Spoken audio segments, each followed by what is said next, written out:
So originally I was going to do a lot more for this video, but then I saw the amount of time I spent recording and was like, hell no. Maybe this will get a part 2, but anyways, you saw the title.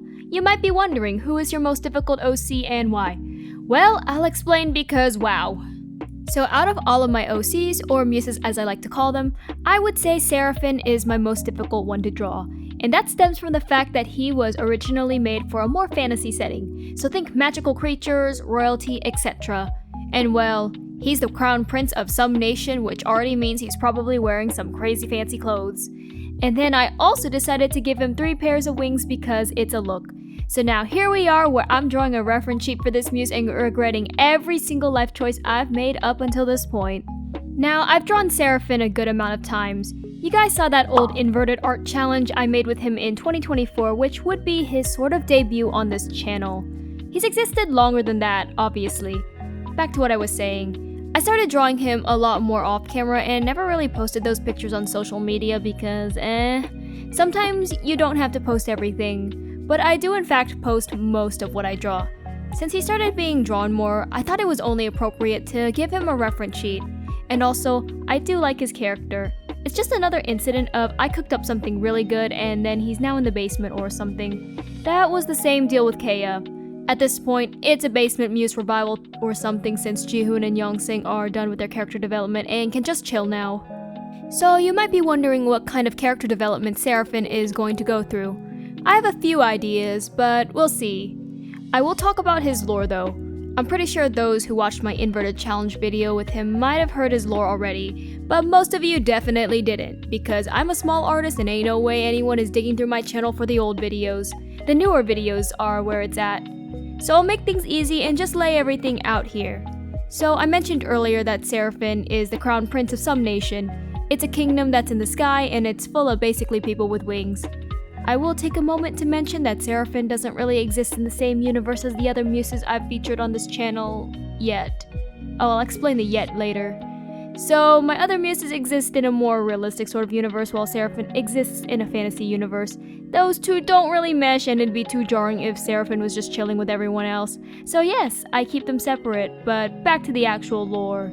Now, the kingdom is meant to be this perfect utopia where people are happy, but the reality is only the rich are actually happy. It's a utopia for the rich, but not so much for those below them.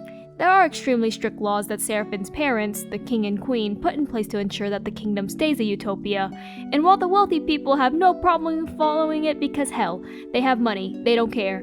The people below them who are struggling, yeah, these stricter laws are genuinely restrictive to them and kind of put a huge wedge in between the upper class and the rest of society. I think you guys can probably guess that there have been attempts at a rebellion from the lower classes, and that involves many near-death experiences for the members of the royal family because the belief is if the lower classes can tear down those in power, they can better their lives by restructuring things. Honestly, it's not the most unique plot out there, but this was never some serious book thing, just a backstory for a fun little muse. Now you might be asking where Seraphim stands in all of this. As the crown prince, there are many expectations placed on him. His parents wanted him to be perfect in everything because of course they did. As a member of the royal family, he had to embody this certain image. Oh, I didn't mention this in my ramble earlier, but at some point the kingdom was at war with another nation, and let's say there were many near-death moments for the royal family too. It's why Seraphim has to wear a mask, just to protect him because at the time of the war, nobody knew what Seraphim looked like. He was really young at the time and didn't go out much. I kind of imagine the war really showed the cracks of how unfair the law and just the system in general was for the lower classes. So even though the main war was basically over, the royal family can't exactly dust their hands off of everything. And Seraphim, in all honesty, just wants to be free. I think of him as a bird trapped in a golden cage, because on one hand, he has technically everything money can buy as the crown prince, but he's not happy with his life because of all of the expectations and the pressure put on him. Now that's enough rambling about lore. I'll talk very briefly about Seraphim's design for this reference sheet. I based it off of the drawing I made of him for the inverted color challenge, but I changed a few things. Mainly the bottom half to just add more because just wearing pants was too plain. Nah, we need a full-on train that resembles a bird's tail feathers or something because that's fun. He's mostly covered up because I don't feel like he'd show a lot of skin. But last minute, I did decide to make a whole back cutout for his wings, because practicality reasons. I struggled arranging that back design, let me tell you that. You can tell I did not think any of this through. But I mean, I didn't have to do this. It's fantasy, so I could have just been like a weird magic thing that allows his wings to be out like that. The idea of a back cutout for the wings is nice though, but also I just imagine Seraphim probably has his middle and lower wings bunched up constantly behind his back to cover it because it's exposed. His top wings probably like to rest in the front and form an illusion of some cloak. I could have drawn all of that in the sheet, but nah. Anyways, the speed paint is ending, so I'll show you guys the reference sheets. So here's the reference sheet I have for him. Now obviously, this is him with the mask on. It's how he'll typically look. But like, high-key, I gave him a decent face card, so it feels like a waste to hide it behind a mask. So of course, here's the version of the reference sheet without his mask. And you can see he does have stuff like moles that the mask does hide, so having a version of the sheet without the mask does help. After I created the main reference sheet, it was time for the outfit sheet. And when I tell you guys I was dying inside in the second half of this, I mean it. So I did already have some ideas for outfits. I knew the general gist had to be that they were still fancy but flowy. The first outfit I had in mind was based off of the sketch I made of him like 2 years ago. Ignore how chopped my art is because damn. So this outfit is much simpler than his main outfit I feel, in the sense that there aren't too many layers. He does have a good amount of patterns on his vest thing though, so it doesn't feel too plain. When designing his outfits in general, I had a couple of things I took inspiration from. One of my main influences in Seraphim's design has to be clothing from ancient Asia. I think you guys can kind of tell based on the sleeves on some of the outfits, but also maybe some other details. I did also like the look of ruffles and these corsets, so in some of his outfits I put that in. When I think of fancy, I think of a corset. I know corsets are like women's fashion and blah blah blah, but listen, I like the way they look, so here we are. The first outfit I drew for this outfit sheet, I imagine that's probably what he likes to wear when he's having a more relaxing day in the palace.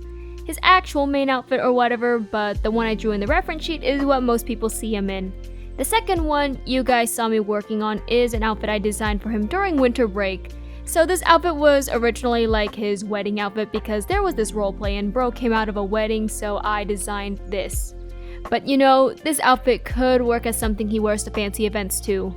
The other outfits I designed for him are kind of the same where yeah, you might see him wear these things to make appearances. But in reality, he probably likes that first outfit I designed because it's not too many layers and it's simpler. I tried to keep a couple of things consistent throughout all of his designs. For starters, the color palette because he doesn't have that much variety in colors in his closet anyways. But then also, I tried to keep things all flowy with those ruffles. Like just have one element that carries itself throughout all the designs, you know? I'm not an expert on character design though, so I don't know what's good or bad design. Maybe a character designer would look at this and be like, this is straight garbage. But to that I say, well, that's your opinion and you know what, we can respect it. I think you guys can tell just by looking at my art that I'm not in art school or anything, because if I was, then my god, my art would not be this chopped. Anyways, that's enough roasting myself. So because I was drawing for a while, at one point I was like, man, I don't feel like shading the clothes. So in the final outfit sheet, I made the executive decision to just not shade the clothes, which probably looks a bit jarring considering the rest of the base is shaded. This might make things easier for people who want to draw Seraphim. Not that anyone would want to draw my muses though, they're not that interesting design-wise, but you know, just in case. At the very least, I did decide to shade the metal because he has so much of it in his design. Okay, well, it's not that much. I just like complaining, but I wanted to at least shade the metal so people looking at the sheet can tell that the light yellow parts are actually metal and not just normal patterns. Because how I do metal is I put in a light base color, then I have 2 multiply layers, and just erase away the lights for the metal. Don't ask me why I do that, I just do that for the metal, okay? Anyways, that's all for the speed paint. Let me show you guys the final outfit sheet. And here is the sheet. Obviously, I have a version of this with the mask, but you guys already know what he looks like with the mask. So I'll be showing the maskless version instead. Now, I don't think I'll draw a reference sheet as difficult as Seraphim's for a while. His is only hard because he's originally from some fantasy universe.